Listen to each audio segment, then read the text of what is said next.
InShalla and Ashe. Blessings to you, my energetic beings. We are live. I'm super excited to be here and muse about the daily snippet.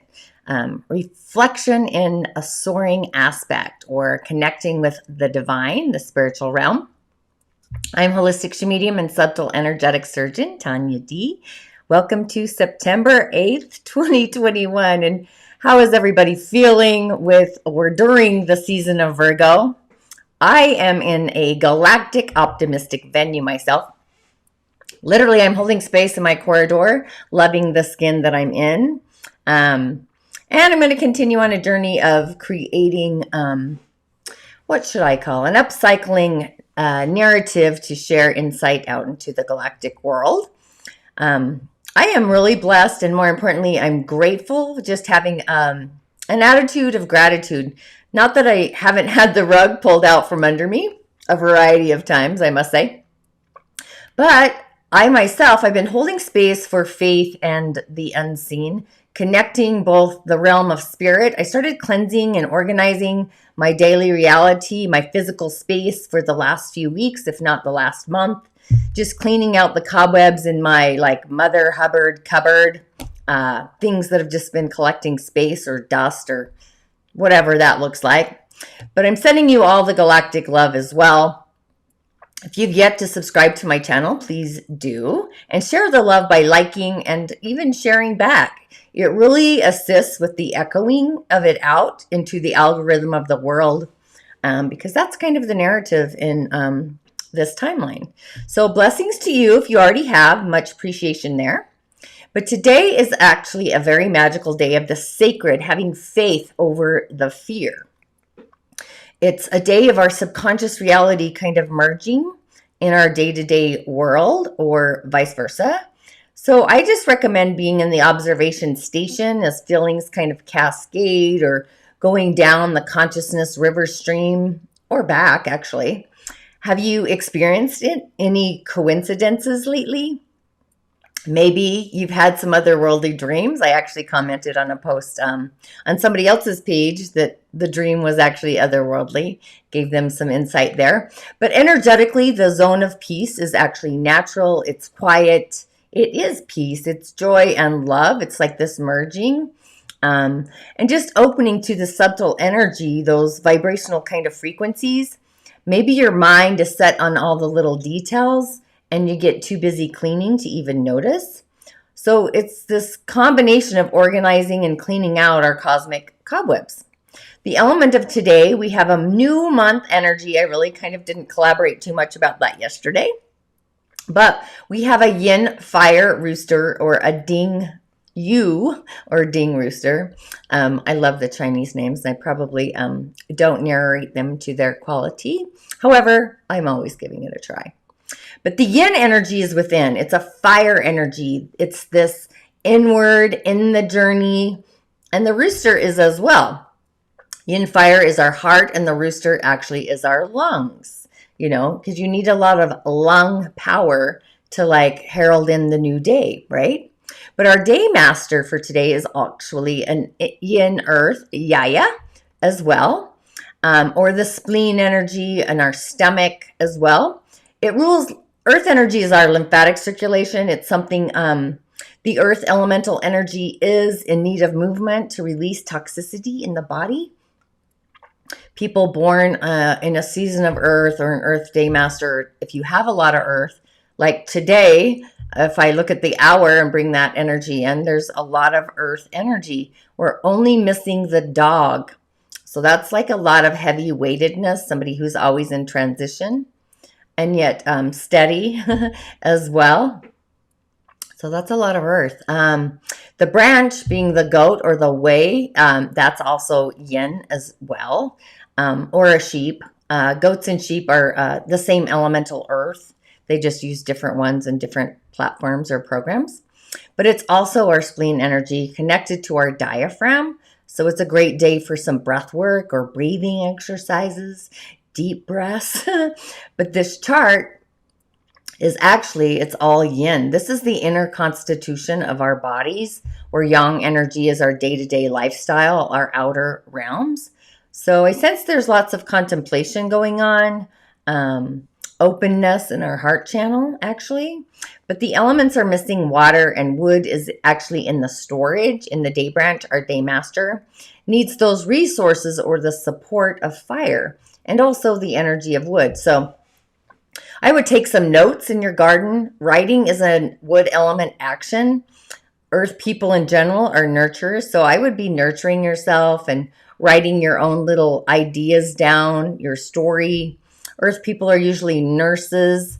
But the month branch actually being the rooster, that would be somebody who is nurturing in their management skills or decision makers and skills. Banking is also metal energy.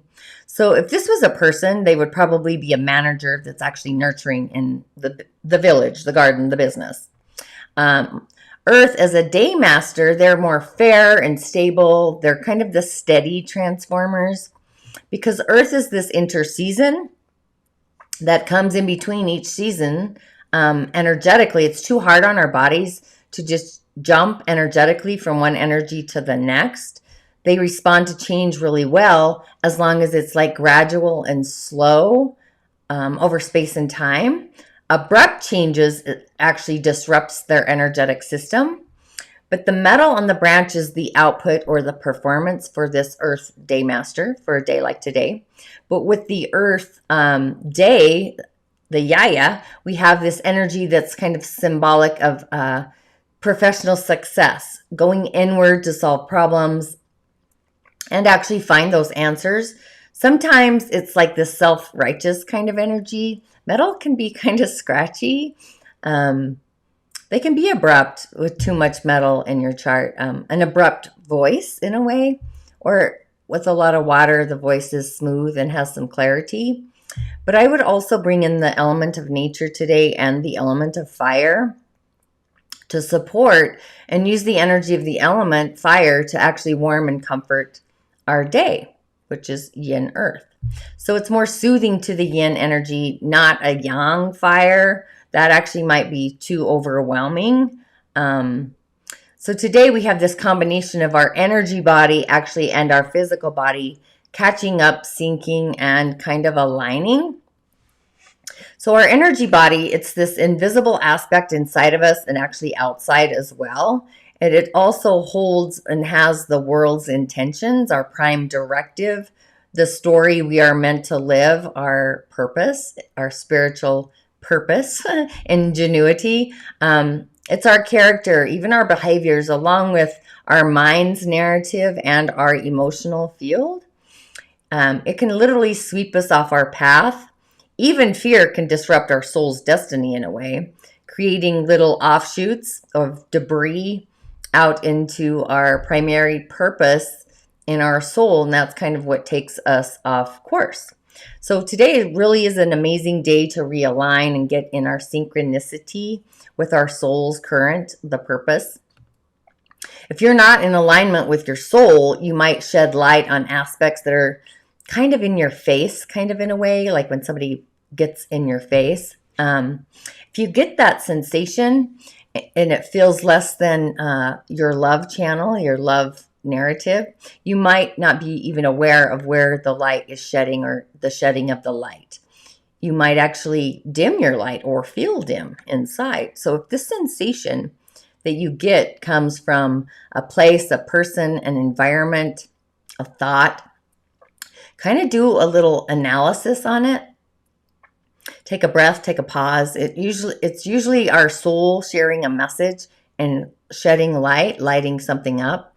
So it's kind of a reflection. Reflect on your ascension and your leveling up into the realm of your own personal spiritual story. So it's kind of time to like loosen up the reins. Like if you were a horse rider, the reins, and letting the horse out of the gate and let go really of anything that you might have held on or kept too close to you. It's really just allowing things to dissipate so you can move forward and get into the flow. Things that actually aren't part of your story, they don't belong anymore. It's kind of, you just let them flow away in those conscious river streams. And when we allow this restriction to ease up upon us, it's like the choking. You can take a deeper breath. So if you're experiencing control issues or a control narrative on ways or things that, people even want a certain way, the control factor is kind of curious. So it might just be a time to allow those streams really to float away. Don't let them be a reflection in your story, so you can start your new birthing, your new beingness. So if you're holding on or holding in something, whether it's emotional, mental, physical, it could be a variety of things, you have to ask if it is serving your higher self, your higher beingness, your highest good. In the Dagara, it's called our Sira. It's what we look like in the other world. It's a magical day to just allow and go with the spiritual flow. It's also a vibrant day to actually forgive and release and forget. Any emotional tone or frequency that isn't raising the bar, elevating your spirit, soaring in your reflection field, it's only holding us back from being the being that we are actually meant to be. So it really is a day to shine on, removing all foreign debris, anything that clogs up our awareness field, our auric field, in different layers. It might be in your causal or your emotional field. So just allow anything that isn't bringing in light, bringing you love or joy into your essence. Just kind of let it flow away or flick it away, as a lot of things I do. Because it really is a day to kind of have a reflection or be a reflector of the spirit realms. What that is, spiritual realms could be a variety of things besides our own personal essence. I call it the God channel sometimes. Sometimes the beings in the other realm, the water spirits, the nature spirits, the cantomblays, the wetames, the animals, and so much more. So do you love your spirit, your essence? That's a question you might want to ask yourself today, and really come from a place of not just integrity, that's just one of my favorite words, but be more compassionate. Be in the grid of feeling your feelings and write them down if they're less than, and kind of muse about it and flick them away. Validate the emotion and send yourself unconditional love. It's like the force of peace is within us. So possibly, you could be learning a spiritual lesson. Maybe see if you can respond to the lesson differently, actually out in the outer realm. A lot of things happen for us, not to us. And if a lesson is on repeat, like we haven't got the memo, it actually comes in a different form with a different face, but it's always the same narrative if you really were to tune in and listen to the narrative of what you tell yourself or the feelings that come up. So it's really a time to turn the channel to the spiritual ingenuity, our acumen, that realm. So are you recalibrating your relationship to spirit, the essence of who you are? Maybe an ancestor comes through to you today through the realm of spirit. So it's really a great day to reconcile and get insight and inner clarity. So in your lineage, in your ancestral world, generationals, right? So anything that is old, an old story or something hiding under the rug, you can allow that to transform, get a different perspective. It's like, seriously, it's a magical day to literally connect with the realms of spirit, to get this higher sense of where you are currently at in your spiritual life, your journey between the two realms. So you might want to ask, what's the next step? What's the next story? So be kind, be welcoming, and say hello. Just say hello to your spirit, the essence of who you are. And again, any narrative that you have had on repeat, like a broken vinyl record, it's actually ending. So that scratch that happens in the record, if you've ever heard a vinyl record scratch, the confusion, the pain, those are all alert signals. Even the battles that you might have inside of you, there's a possibility that is just going to float away or fall away into the Grand Canyon fill it up, because it doesn't really matter. So the energy feels kind of tasteless. It no longer has the flavor. And also bring in a breath of fresh air as well, because we are stronger. We are in alignment. We are aware, and we are also awake. I spent the entire weekend doing offerings and rituals in nature. So a new experience, shedding light on an aspect of my soul that I put aside. Now that essence, that desire, is actually awake. So it's a magical day to open up our spiritual pathway, along with our intellectual pursuits, maybe affairs and business, stimulate our solar plexus, and enhance our personal power grid. Light us up, right? We all have our own beacon of light. We have electric, and we also have magnetic. Our crown center is actually online today, our spiritual center, our acumen. So it's those higher octave colors, like a distant rainbow, where you can see its effervescentness, it's ultra light. I prefer effervescent. Those shades just strike a pose with me. And any obstacles or discourse that might come in today, just take a breath and take a pause and find your inner peace, find your balance, and heal the narratives, heal those stories. What do you wish for? What is your dream? And hold the line. Send out the fishing line. If you have an image that actually pops in your mind's eye, I get random hits of intuition all the time. Just notice if you're open to it, or, are you ready for a better, higher path, taking another journey somewhere more unaware, something that's new and different, maybe gives you the inner giggles, right?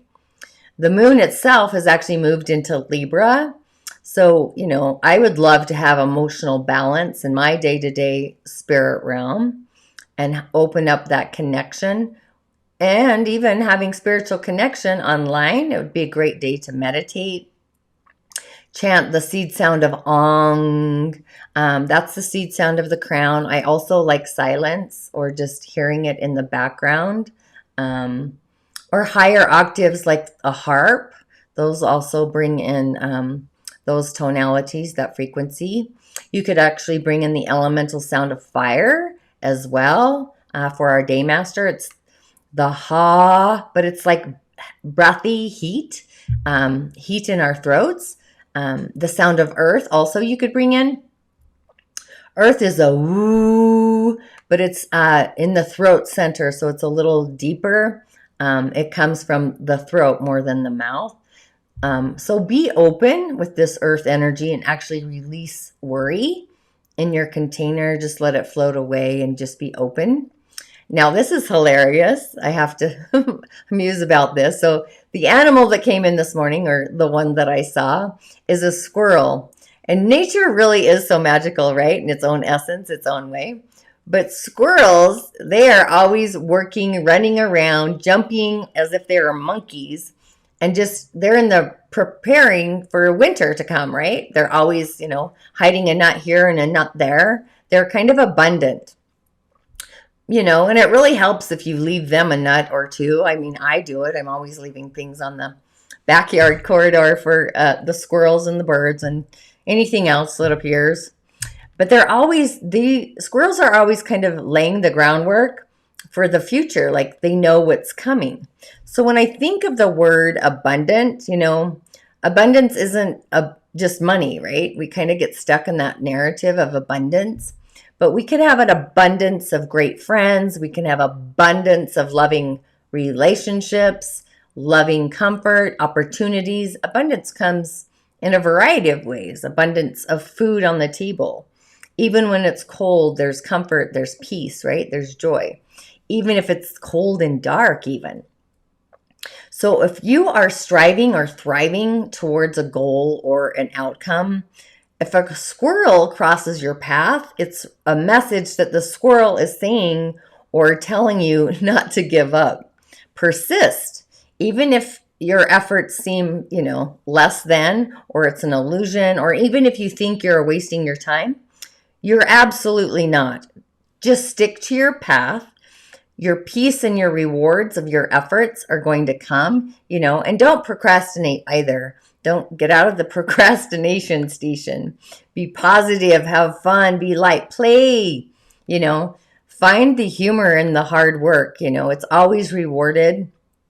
And really, laziness doesn't really get us anywhere in life. We kind of sit on the couch doing the same thing day in, day out. So be a squirrel. Let's all be squirrels today. Now, this is super fun. So the card of the day, I went back to my Fairy Oracle deck. I don't have an animal deck. I can't believe it really, but I did kind of call that in earlier today. I might have to manifest that just to come in. I did see one actually. But for now, I love fairies anyway. And I just did my offering to them as well. But this is the singer of the Chalice. I don't know if you can see that. It's reversed. So it actually looks like a spiritual being, kind of an energy being in the other direction as well. But this is a card of trust and joy and patience and miracles and creativity and so much more, really. So the singer actually holds this chalice, and it's from a rainbow of energy that pours like, exuberant wines. It's trust, love, and patience. So these are things we kind of think of having or not having. We even give ourselves credit for actually having them in some way, as if we created them ourselves. But they're actually just this natural energy, this organic energy of the cosmic field, the cosmos, the galaxy, right? Which actually flows through organically through the chalice. And it actually flows through us when we're open to them, and they also flow around us. It's our auric field. However, when we're blocking them, people often think that love and hate are like two sides of the same emotional coin, but that kind of isn't true. Love is not simply the abundance of hate, nor is hate the abundance of love. They are altogether different things that can easily be seen. We know when we're angry, it wears us out and leaves us feeling less than we are actually. But when we love, it actually energizes us. We feel bigger and larger and richer than we felt before. So this burst of love that actually begins to flow through us, this is because anger comes from within. It's burning from our own substance. While love is this energy that is effervescent. It kind of flows through us. It's enlightening and it's expanding to our beingness. So the other energies from this chalice, they're also like that. Patience, for example, it's not just the absence of impatience, right? It's this process. It's joyful. It's loving. It's this willingness actually to wait and go through the process. So it's curious. So this brings us to where we actually want to be. It contains both trust and love. So this is just a special quality of just having this experience of gratitude within. And the same is true for trust, right? So all these wonderful feelings or energies that flow through us when we're open to them, they each feel similar to the others right now, just at this very moment. I'm kind of getting a glimpse of something wonderful and something magical. They're really all one thing. They're this oneness. So something we don't have kind of a word for. So we need a word really that includes trust and love and compassion and healing and patience and, all of the other feelings that enhance and enlighten our beingness. So when we allow them to actually flow in and through us, trust is what enables us to be open to other parts of our song. The singer of the chalice is a song. Without enough trust in our process to open our hearts, we actually close ourselves off from the song. So what happens then is it decreases the amount of all of those other powers or energies that we actually allow to flow through us, in and through us. And we can never close off any part of the song entirely, right? So this kind of tells us that there's always a little bit of courage or hope or whatever that we can find within our being, ourselves, and actually use that as the key to open and access the door to more. So when we perceive the song of the singer, to be muted, our chalice to be dry, the only thing we need to do is ask ourselves, like, why not? Why not? Then don't even try to kind of answer that at all. Just kind of open your heart in the door, open your heart's door. Literally, you can see that in your third eye or your left eye if you're crazy like me. Just kidding. But when we open our hearts and our souls to the unity, community, and unity, that energy can be focused through so many different lenses of feelings, like white light making rainbows through a prism, a window, right? So if we can learn to be open to any of the singers and the songs, then we can be open to all of them if we just remember to. All. I say all knowing. That is it's a mighty and large, big, huge picture of the all. But all we have to do is first stop doing the things that close us down, let go of our attitudes, beliefs, and emotions that block this energy, this flow. Secondly, we need to actively invite these energies to flow in and through us. And that all it takes is just the asking, because the energy, the thing, it's already there. Our asking just tells us or shows our own higher self, our Sira, and also the singers, the realm, that we, on a conscious level, are ready to accept it. So it really is, it's like opening our arms to hug somebody, a stranger even, or opening the door to actually let them in. So I have literally pulled the singer suit a lot of this past week, if you've been actually tuning in. It's actually a pretty curious suit of cards. I talk about the love chalice too, not in the same context, however. But yeah, it's a great day to be in your observation station and just be more open to your own personal love channel. So some affirmations to get you on your way. Something like, I am in line with my divine, the intelligence of love incarnate. And I would throw in my chalice as well. I would be in my heart's chalice and pour more love in that cup with this card for today. So it's a magical day, really, to release any of those karmic patterns or stories, even that are actually holding you back from being the being that you're meant to be in your station. Life's kind of short once you hit over the conscious river stream there a little bit. And just accepting wisdom of love. I talked about that in my Musing podcast. I'm actually going to do part 2 actually this weekend through our heart channel and actually through our third eye today. So it's time really to embrace the skin you're in with more light, more love, more peace, more joy, more happiness. Simply put, right? So stay in the grid, the love channel, the oneness field. We're all connected, and just be that beacon of light. So with all that, InShalla and Ashe, thanks for tuning in. I never know where the camera is. Blessings.